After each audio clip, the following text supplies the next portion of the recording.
What is going on, guys? Welcome back to the Winner Circle Sports Podcast. 2023 MLB season is upon us. There's a bunch of rule changes, but we're the same old bozos doing this podcast. I'm here joined with me, as always, by Nardi. How we doing, folks? We're going to get a couple more guys on the pod as we go, but this is our opening day series, so I figured we'd just do the boys.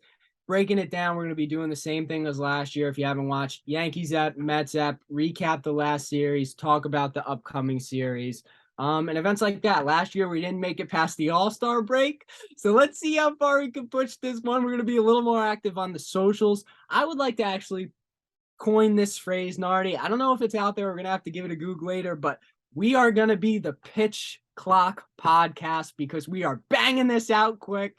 Snip, snap, no BS in between. So I'm going to start this one off talking about the Mets. The Mets opened up in Miami 4 games because we got to push it. We can't get the day off like everybody else. We got to go 4 games, 7 straight to start off the year. Then the trip home. Also, a little disrespectful. I don't know. You can tell me your thoughts, Nardi, but feel like the Mets should be opening at home, not really on the road. Just my opinion. The Yanks get to be at home. Dodgers get to be. Is that how that works? They just pick like best teams to open at home? I don't know, man. I'm just thinking about. It was incredible just to one thing to see the opening series in Miami, even opening day, seats empty in the first row. There are no seats sold in the utmost deck. And I know it's a big ballpark, but they just cannot sell tickets. Mets at opening day, not sold out. Like, it's not that they can't sell the seats out either, because the World Baseball Classic was played there. That stadium was packed. Mm-hmm. It's not that I don't know, man. I guess the Marlins just don't have that much of an appeal to people down there because they haven't done anything good in the last couple of years. But neither have the Mets. Yeah, but Mets have superstars. The Marlins have Jazz Chisholm. And Sandy. That's about it. If anything, the Marlins have won more recently than the Mets have. If you want to talk about not selling out, like, I know this has nothing to do with Yankees or Mets, but the Athletics, dude, are you kidding me? Yeah. Opening day, Shohei Ohtani's pitching, and there's like maybe 3,000 people in the entire stadium. I was really watching that game as well, but like you said, there were probably more Angels fans and Shohei fans. 100%, yeah. That's sad, but you're absolutely right. There's some small markets. Would you say the Athletics are the worst team in the league? Worst marketed, probably. Yeah, fair. Well, anyways, they won that game. Shohei they did 8 innings and they won. So anyways, back to the Mets. We opened up first game. Even before the first pitch of the first game, we lose our brand new star pitcher, Justin Verlander, because I was going to say lands himself on the IR. So Justin Verlands himself on the IR and is out for at least a couple weeks, if not a couple months, based on similar injuries that other players have had. I heard somebody say that he also started 28 games last year and nobody was complaining because he won 16 of them. So I'm not too down on him, but it's just in such typical Met fashion to open the series with a devastating loss to the rotation, which is basically all we have going for us is those 2 pitchers, in my opinion. I guess I kind of want to circle back, if you don't mind, Nardi, my little preseason thing. I think the Mets only got worse. I don't really know where all this money they spent, we're the highest payroll in baseball. I think if you look at the lineup, it didn't get any better. It's the same guys. I don't think we got any better line-up-ly. And then bullpen, I'll talk about later. I think we did add some pieces. I would say the bullpen improved. And I guess the starting pitching, again, it's just Verlander. You take this other guy, I don't even know his name because he couldn't even make it past spring. Quinones or whatever, Quintana, whatever his name is. He's not pitching.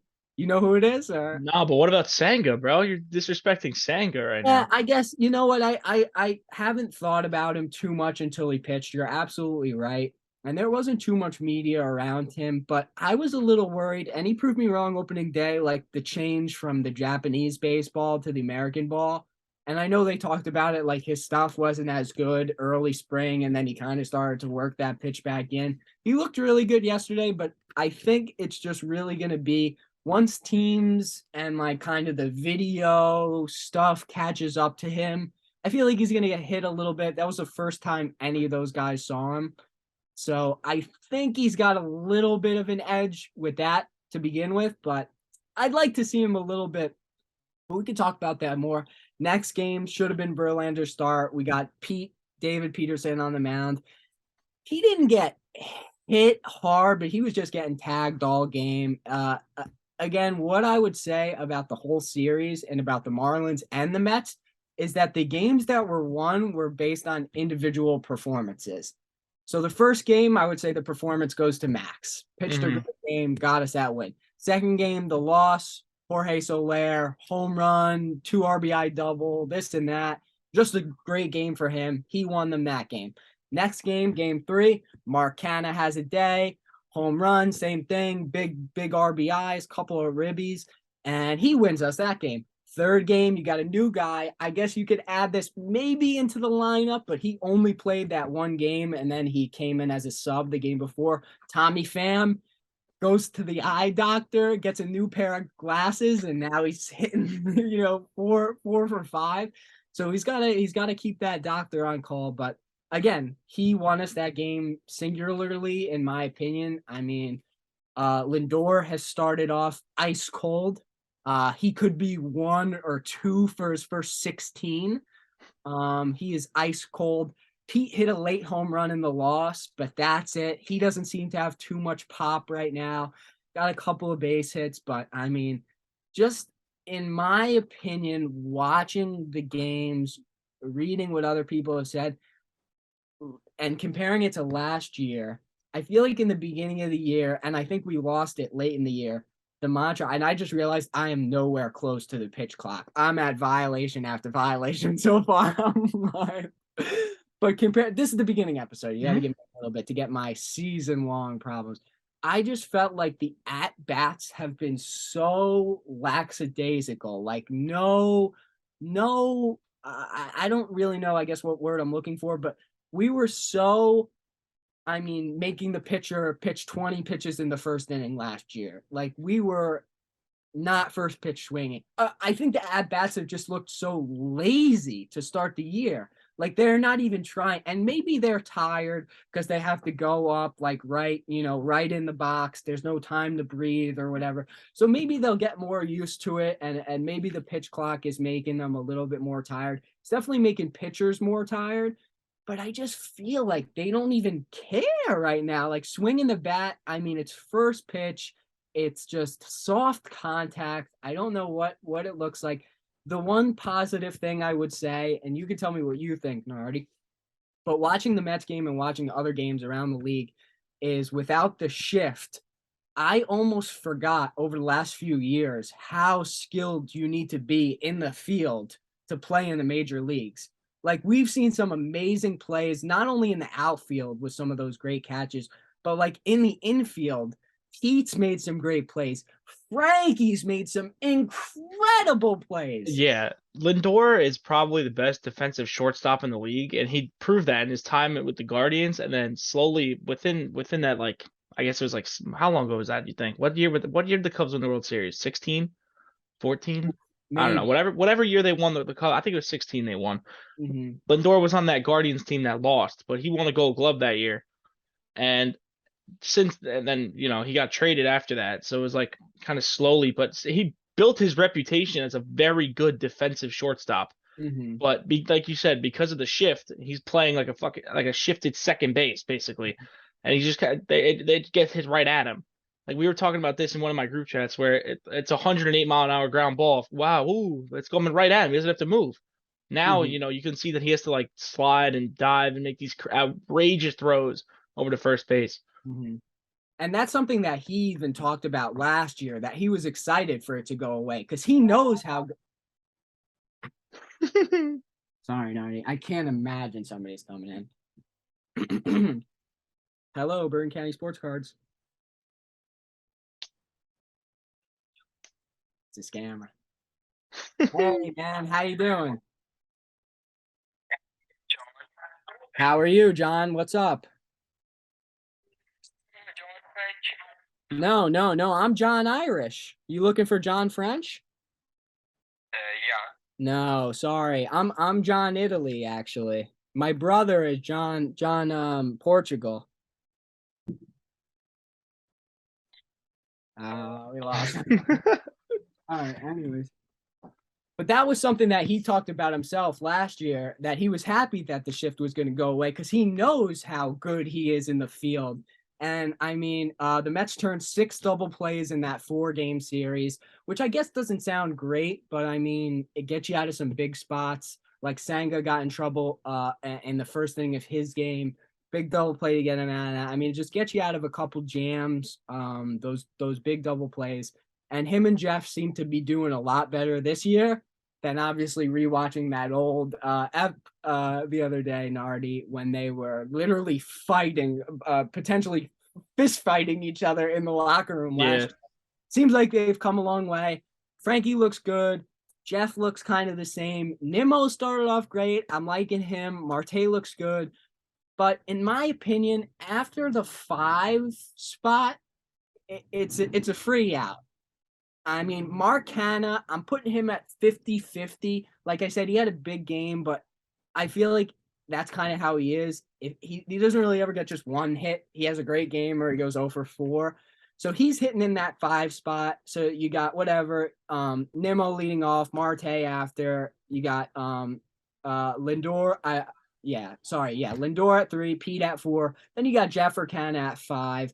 I like Jeff lower in the lineup, in my opinion. Kind of keep him in the 9 hole if he doesn't mind, and get that kind of second lead off. Because I mean, there's times when we're going with 6, 7, 8, 7, 8, 9, and it's a 1, 2, 3 inning. It's in and out for the pitch, and the pitcher's got to get right back up. They're tired. So you got Vogel back. No disrespect, I love him. He's a great clubhouse guy. He said it himself. I don't know if you saw that video. Maybe we could play it, but he can't buy a hit right now. I mean, he did have a big double. I think it was an RBI, if not a 2 RBI double that helped us in one of those games, but he just doesn't look like he has it right now. Escobar at 3rd looks like he's probably going to make way for Brett Baty sooner than later. Brett Baty should have been on the opening day roster. Should have been on the opening day roster. The Mets are known for that, though, just like letting them stay down. And I don't think Alvarez should be up, but I think Brett Baty proved himself last year. I think Eddie's a great third baseman. I think he's got the glove to stay in the major leagues. I think he would start for another team if he got traded. I don't think he should be wasted in a minor league team, I guess, unless we were worried about Beatty getting hurt again. But I think we could let Beatty get a chance. And I think Vientos or Ronnie Mauricio could get a couple of swings at DH. And you know, maybe one of them gets to play the outfield if we don't like Canna. But again, Nido, Narvaez. Narvaez is the new catcher. I think we got him from the Brewers. I'm not too sure, but I like Nido too much. It sucks that Narvaez seems to be doing good. He had a couple RBIs in the 4th game. But I'd like to see Nido in there. I think he's a great catcher. But that's going to be it. The Mets go 3-1, 3 games in Milwaukee. We just played their opening day, and foreshadowing, we got crushed. It's a bad game. Rough game. In a bad mood. Yeah, so it's gonna be a battle to take the next 2 out of 3, but we got Max going tomorrow, so I'm hoping the best for him. And either way, I gotta say, at least those fans, they showed out for their opening day. That stadium was packed today. So I'm glad they had a good time, because I hope Max throws a no-hitter tomorrow. So that's it for the Mets opening series. I guess the last thing that I would add, and then we'll move on to the Yanks. If you want to check out the Yanks episode, check out the channel, go down, is that 3 games in, 4 games in might be a little overreaction. Right now, I would say the Mets have no shot to win the whole thing. They look like they stink. The bullpen has been good. I want to give them another series. Today, they didn't have to come in at all. Besides, Tommy Hunter gave up a few runs. He came in the jam. But I want to see him in, again, another big spot. We got this guy Robertson that's going to be our closer, it looks like. I want to give the bullpen a little more time before I give my review, but they were really solid in Miami. I'd like to see them continue to be. But one last thing, pitch clock. I'm going for the violation. Seth Lugo, Nardi, you know that's my boy. Pitched 7 great innings for San Diego as their starting pitcher. He had such a great year, and I think it was 18-19. He had 2 fantastic years, and then after the COVID season, he just stunk. I was such a big fan of him. He's getting a chance to be a starter, like I said, in San Diego, and he pitched a gem 2 days ago. So good for him, but other than that, DeGrom got tagged up. Chris Bassett got blown out of the water. Gave up like 9 earned runs and 3.5, maybe 3 and stunk. And I think Strosho pitched a good game, but again, we lost. Stroman had a good game. Who else am I thinking? Oh, Noah, and but again, all these guys have been gone for a They're year. washed. That's I would right. say DeGrom was washed. the biggest one. So thank you so much for watching the Mets episode. Yanks will be down. Every series will be posting one, hopefully, for the rest of the year. But as we have it now, enjoy it. Yanks up next.